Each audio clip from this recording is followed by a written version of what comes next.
Continuamos hoy, amigo oyente, el viaje que estamos llevando a cabo por el libro de Levítico. En nuestro programa anterior comenzamos a considerar el aceite de olivas para el candelero de oro al entrar en nuestro estudio del capítulo 24 de este libro.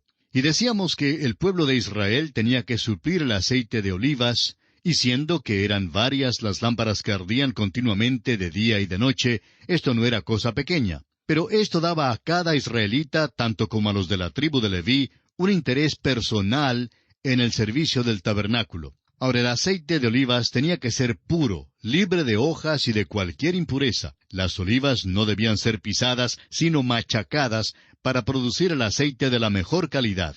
Siempre se usaba solo el mejor, porque el aceite habla del Espíritu Santo. Comenzaremos hoy leyendo los versículos 3 y 4 de este capítulo 24 de Levítico. Fuera del velo del testimonio, en el tabernáculo de reunión, las dispondrá Aarón desde la tarde hasta la mañana delante de Jehová. Es estatuto perpetuo por vuestras generaciones. Sobre el candelero limpio pondrá siempre en orden las lámparas delante de Jehová. Las lámparas tenían que permanecer encendidas perpetuamente mientras el tabernáculo estuviera levantado. Evidentemente, cuando marchaban por el desierto, no llevaban los candeleros encendidos. Notemos aquí que Aarón era el único que podía controlar el uso y el servicio del candelero. En Éxodo capítulo 30, versículos 7 y 8, encontramos estas palabras. Y Aarón quemará incienso aromático sobre él. Cada mañana cuando aliste las lámparas lo quemará. Y cuando Aarón encienda las lámparas al anochecer, quemará el incienso. Rito perpetuo delante de Jehová por vuestras generaciones. Como dijimos en nuestro programa anterior, el Señor Jesucristo está caminando hoy en día en medio de los candeleros. Él es nuestro gran sumo sacerdote, y creemos que Él nos va despabilando de vez en cuando. Él viene a nuestros corazones y vidas, y a veces tiene que apagar una luz que da humo en lugar de luz. Y pasamos ahora a considerar la flor de harina para la mesa de la proposición. Leamos los versículos 5 al 7 de Levítico capítulo 24. Y tomarás flor de harina, y cocerás de ella 12 tortas. Cada torta será de 2 décimas de efa. Y las pondrás en 2 hileras, 6 en cada hilera, sobre la mesa limpia delante de Jehová. Pondrás también sobre cada hilera incienso puro, y será para el pan como perfume, ofrenda encendida a Jehová. La flor de harina debía ser suplida por el pueblo como también el aceite de olivas. Como el aceite habla del Espíritu Santo, así el pan habla de Cristo. El Señor Jesucristo dijo en Juan capítulo 6, versículo 35, Yo soy el pan de vida. El que a mí viene, nunca tendrá hambre, y el que en mí cree, no tendrá sed jamás. Flor de harina significa que era harina de trigo. El incienso era una especie de goma natural que el pueblo ofrecía como ofrenda. El pan habla de Cristo, y el incienso habla de la maravillosa fragancia de su humanidad. Sigamos adelante ahora con los versículos 8 y 9. Cada día de reposo lo pondrá continuamente en orden delante de Jehová, en nombre de los hijos de Israel, como pacto perpetuo. Y será de Aarón y de sus hijos, los cuales lo comerán en lugar santo, porque es cosa muy santa para él, de las ofrendas encendidas a Jehová, por derecho perpetuo. El pan tenía que permanecer en la mesa por 1 semana. Tenía que ser cambiado en el día de reposo, día en que Aarón y sus hijos debían comer el pan viejo, pero dentro del lugar santo. Cuando David y sus hombres se encontraban en una situación de necesidad desesperada, Ahimelech les dio un poquito del pan de la mesa de la proposición para comer. Así lo encontramos en el primer libro de Samuel, capítulo 21, versículos 4 al 6, donde leemos, El sacerdote respondió a David y dijo, No tengo pan común a la mano, solamente tengo pan sagrado, pero lo daré si los criados se han guardado a lo menos de mujeres. Y David respondió al sacerdote y le dijo, En verdad las mujeres han estado lejos de nosotros ayer y anteayer. Cuando yo salí, ya los vasos de los jóvenes eran santos, aunque el viaje es profano. ¿Cuánto más no serán santos hoy sus vasos? Así el sacerdote le dio el pan sagrado, porque allí no había otro pan sino los panes de la proposición, los cuales habían sido quitados de la presencia de Jehová, para poner panes calientes el día que aquellos fueron quitados. Y nuestro Señor se refirió a este incidente en el capítulo 12 del Evangelio según San Mateo, versículos 3 y 4, cuando criticaron a sus discípulos por comer granos en el día de reposo. Leamos este pasaje. Pero Él les dijo, ¿No habéis leído lo que hizo David cuando él y los que con él estaban tuvieron hambre? ¿Cómo entró en la casa de Dios y comió los panes de la proposición, que no les era lícito comer ni a él ni a los que con él estaban, sino solamente a los sacerdotes? El pan y la luz hablan de Cristo. El mismo Señor Jesucristo dijo en Juan 6:51, Yo soy el pan vivo que descendió del cielo. Si alguno comiere de este pan, vivirá para siempre. Y el pan que yo daré es mi carne, la cual yo daré por la vida del mundo. Y una vez más, en el capítulo 8 del mismo Evangelio según San Juan, versículo 12, dice Jesús, Yo soy la luz del mundo. El que me sigue no andará en tinieblas, sino que tendrá la luz de la vida. Amigo oyente, tenemos que comer de Él si le vamos a servir. Y cualquier cosa que hagamos para Él, tenemos que hacerla de acuerdo a la luz que Él nos da mediante el Espíritu Santo. Y llegamos ahora al tercer aspecto que vamos a considerar en nuestro estudio de este capítulo 24. Este aspecto es la pena de muerte para el pecado de blasfemia. Hay solamente 2 incidentes o episodios históricos que son relatados en todo el libro de Levítico. Uno fue el incidente del fuego extraño que ofrecieron Nadab y Abiú, hijos de Aarón, en el capítulo 10 de Levítico. Y ahora llegamos a este otro incidente. Parece estar completamente fuera de armonía con las instrucciones que se están dando aquí, pero tenemos que reconocer el hecho de que Dios está enseñando una gran lección objetiva en cuanto a la blasfemia. Leamos los versículos 10 al 12 de este capítulo 24 de Levítico. En aquel tiempo, el hijo de una mujer israelita, el cual era hijo de un egipcio, salió entre los hijos de Israel, y el hijo de la israelita y un hombre de Israel riñeron en el campamento. Y el hijo de la mujer israelita blasfemó el nombre y maldijo. Entonces lo llevaron a Moisés. Y su madre se llamaba Selomit, hija de Dibri, de la tribu de Dan. Y lo pusieron en la cárcel hasta que les fuese declarado por palabra de Jehová.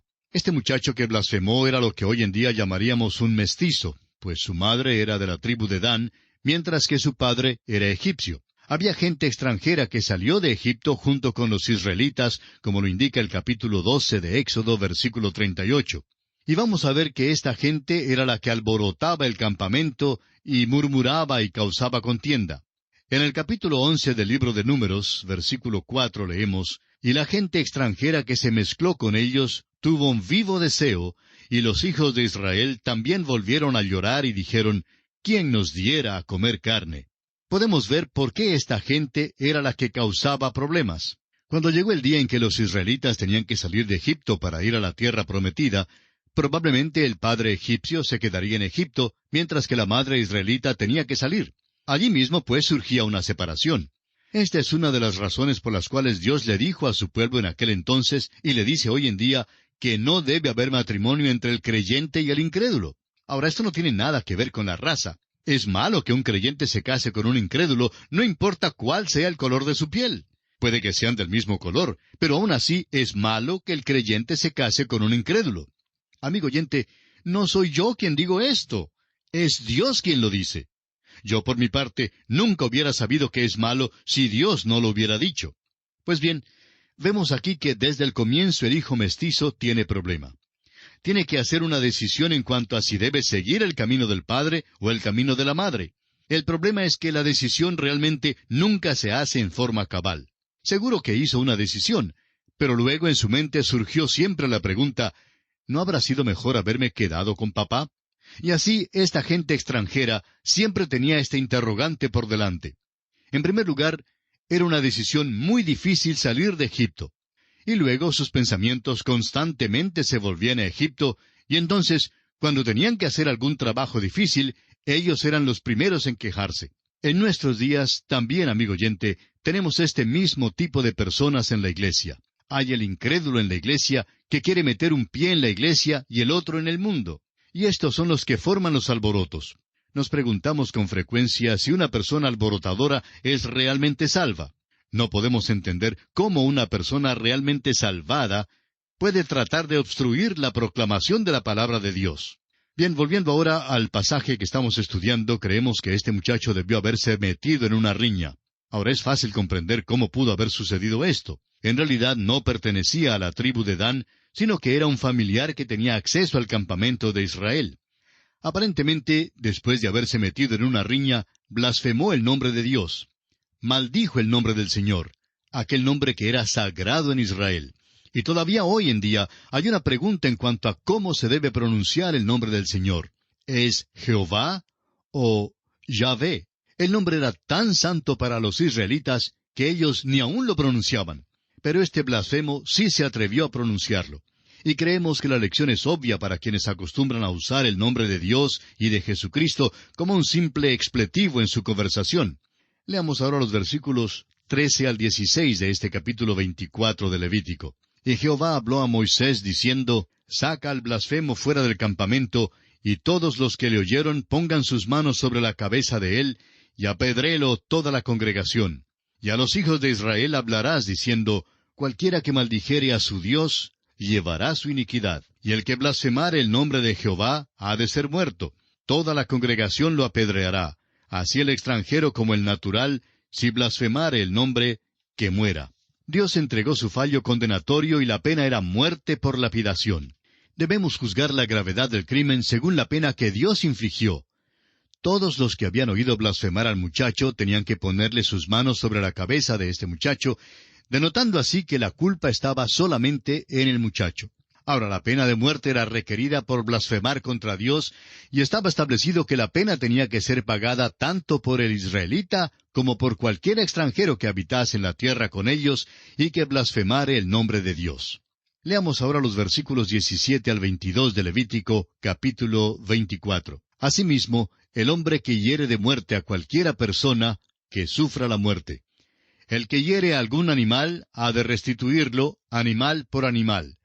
Y el que causare lesión en su prójimo, según hizo, así le sea hecho, rotura por rotura, ojo por ojo, diente por diente, según la lesión que haya hecho a otro, tal se hará a él. El que hiere algún animal ha de restituirlo, mas el que hiere de muerte a un hombre, que muera. Un mismo estatuto tendréis para el extranjero como para el natural, porque yo soy Jehová vuestro Dios. Parece que hemos adquirido algunas nociones extrañas y pseudo-bondadosas en cuanto al trato de los criminales. Pero el castigo bíblico del asesino lo tenemos aquí mismo. A aquellos que protestan por las guerras, les gusta escribir las palabras bíblicas «no matarás» en sus estandartes. Pero todavía estamos esperando ver un estandarte que diga «el hombre que hiera de muerte a cualquiera persona que sufra la muerte». Se estableció pues aquí lo que es conocido como la lex talionis, o sea, la ley del talión. Ojo por ojo, diente por diente.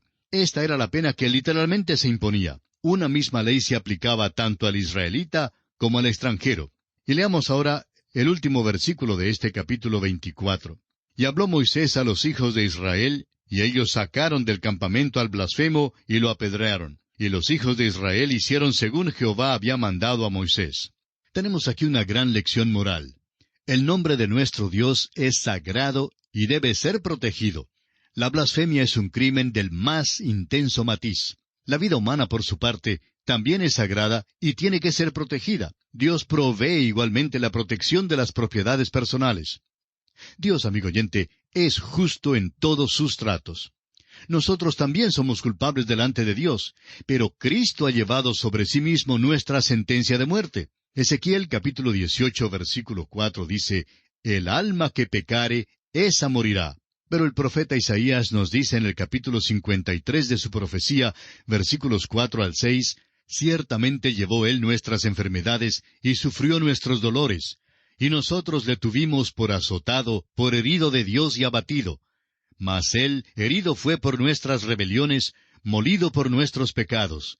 El castigo de nuestra paz fue sobre él, y por su llaga fuimos nosotros curados. Todos nosotros nos descarriamos como ovejas, cada cual se apartó por su camino, mas Jehová cargó en él el pecado de todos nosotros». ¡Qué palabras más consoladoras son estas! Sí, amigo oyente, Dios cargó en su Hijo, Jesucristo, el pecado suyo y el pecado mío. Y todo lo que usted tiene que hacer ahora es abrir las puertas de su corazón a Jesucristo, el Hijo eterno de Dios, y recibirle como su Salvador personal. Hágalo en esta hora y comience a disfrutar así de una nueva vida, una vida que es eterna. Y así concluimos nuestro estudio del capítulo 24 de Levítico. Y llegamos ahora al capítulo 25. No nos queda mucho tiempo para entrar en muchos detalles en esta ocasión, pero diremos que en este capítulo estudiaremos las leyes con respecto a la tierra prometida. Dios no creó el sistema mosaico solo para el pueblo de Israel, sino más bien para la misma tierra de Palestina. Este es el concepto que acentúa este capítulo 25. Al leerlo, veremos que es obvio que las leyes dadas aquí no podrían ser ejecutadas sino hasta después que Israel entrara en la tierra de Canaán. No podían ser adaptadas a la vida en el desierto de ninguna manera. Hay en todo el capítulo una referencia constante y casi monótona, así como una repetición de la palabra tierra. Las frases «cuando hayáis entrado a la tierra» y «pregonaréis libertad en la tierra» son frases que se encuentran en este capítulo. De hecho, las palabras «la tierra», «tu tierra» o «vuestra tierra» aparecen más de 10 veces. Todo en este capítulo tiene que ver con la tierra que Dios había prometido a Israel. La economía mosaica era especial para un pueblo peculiar, Israel, y una tierra en particular, la tierra de Palestina. Notaremos además que es para un pueblo que se dedica a la agricultura. Hay quienes tratan de usar el Antiguo Testamento como un modelo para el vivir de la iglesia. Pero, amigo oyente, no podemos generalizar de esa manera, porque veremos que estas leyes no tienen valor o aplicación alguna para la vida en muchas partes del mundo. La frase «pregonad libertad por toda la tierra» fue la frase que se inscribió en la campana de la libertad en la ciudad de Filadelfia, en los Estados Unidos, la campana que repicó cuando los Estados Unidos declararon su independencia. Sin embargo, debemos siempre recordar que estas leyes fueron dadas a un pueblo en particular, en una tierra en particular. Y nuestro tiempo se ha agotado, así es que tenemos que detenernos por esta ocasión. Comenzaremos pues nuestro estudio del capítulo 25 de Levítico en nuestro próximo programa y contamos desde ya con su siempre fiel sintonía. Es nuestra oración que el Señor le bendiga abundantemente.